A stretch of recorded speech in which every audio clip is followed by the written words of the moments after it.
So what's the value of a brand's name? Is a brand's name really important, or does it just hold that sentimental aspect of it all? And the brand story, does it just give the about page?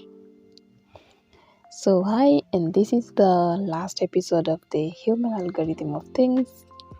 We are on the 8th episode, and this will mark the end of season 1. An interesting journey that unfolded a month ago. We ran through the first episode that was talking about introduction. We went straight to the digital economy and discussed a little bit about that and how disruptive it's going to be even in the future. And then we went to branding yourself and creating a personal brand that is a strong brand that has your values and vision at the center of it. Then we proceeded to creating content for your brand and what it means by creating content, and we even had a session of brainstorming where we came up with different ways of coming up with content. Then we moved to the power of harnessing the key skills, that is leadership, writing, marketing, public speaking, and grit. Then we moved quickly to networking in the digital economy and how to leverage that and how to learn to network with your kind so that you can grow as a personal brand or as a company. Then last week we were talking about building a community, and we looked at the importance of showing up daily to your community and getting your brand to stick to the kind of audience that you're looking at. And now finally coming to the last episode of the Human Algorithm of Things. It has been a roller coaster. The reason why the Human Algorithm of Things came into existence was basically to improve the way I bring out ideas. Like, I came to realize that I had this problem of jumping the gun, if that's the right phrase to use. Like, I couldn't articulate my ideas effectively, and I kept my brain was more detailed, but my mouth was faster than it. Like, it would speak to the last point without really coming from the first one to the second one systematically. So when I started the Human Algorithm of Things, I hoped to gain that presentation skill that involves putting out content clearly, that is starting from somewhere and gradually growing the content or expanding the content in a more fashionable way. So starting out the first episode that was talking about the introduction of the Human Algorithm of Things, who this podcast is for, and the ones that are not even supposed to look at it. We really talked about the value of creating or the importance of having a strong personal brand.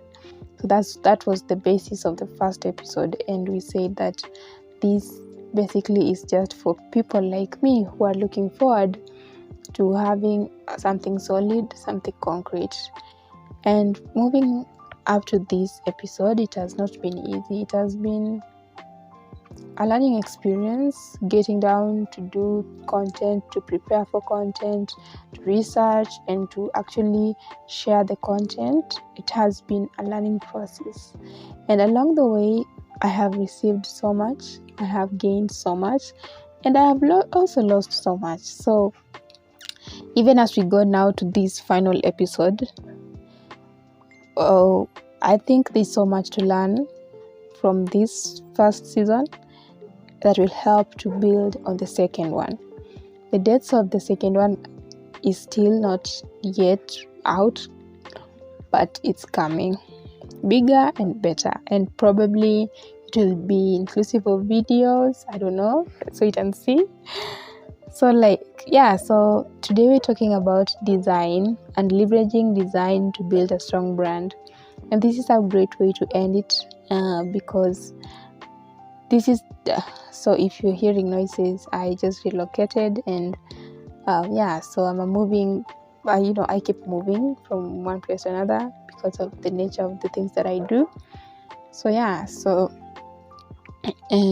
talking about design, we're just going to look at three important things when you're talking about design.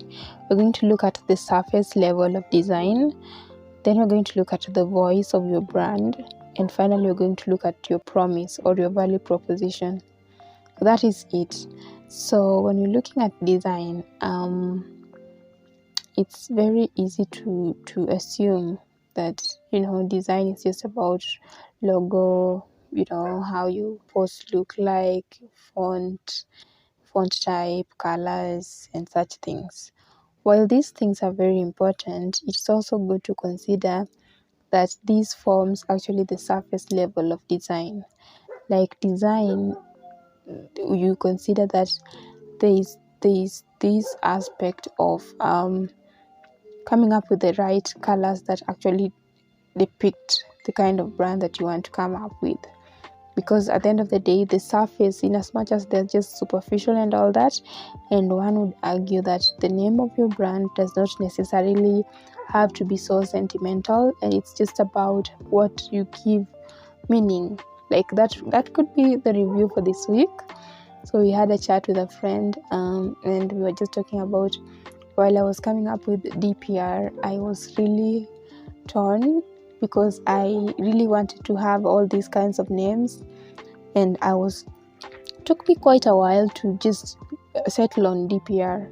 It took me friends and everything, but he said something very profound, that a name is what you create of it. But in reality, we have the ability to change narratives. We have the ability to create narratives.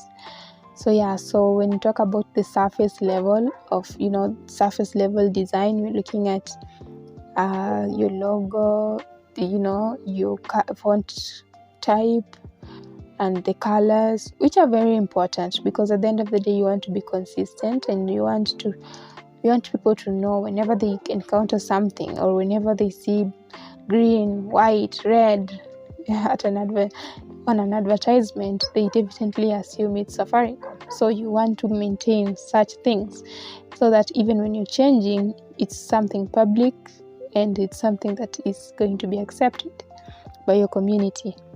So looking at that is now the surface level of branding. Very important, and every detail at this moment counts, in as much as they are just superficial. They count so much because they form like the basis of what you're going to use for quite some time. And you just saw Kering like rebrand, right? That is something that happened a while ago. So you can see how people normalize this surface design of brands. So what's your surface design? Like what is this thing that defines your brand from just the surface value? And then we're looking at the second one. The second one is voice. Like what voice are you using as a brand? Voice, or maybe I could call it the tone. Are you taking the professional, or more a little bit playful tone when it comes to messaging? And or are you looking at luxurious, having this luxurious, like bespoke and all that in your content or messaging?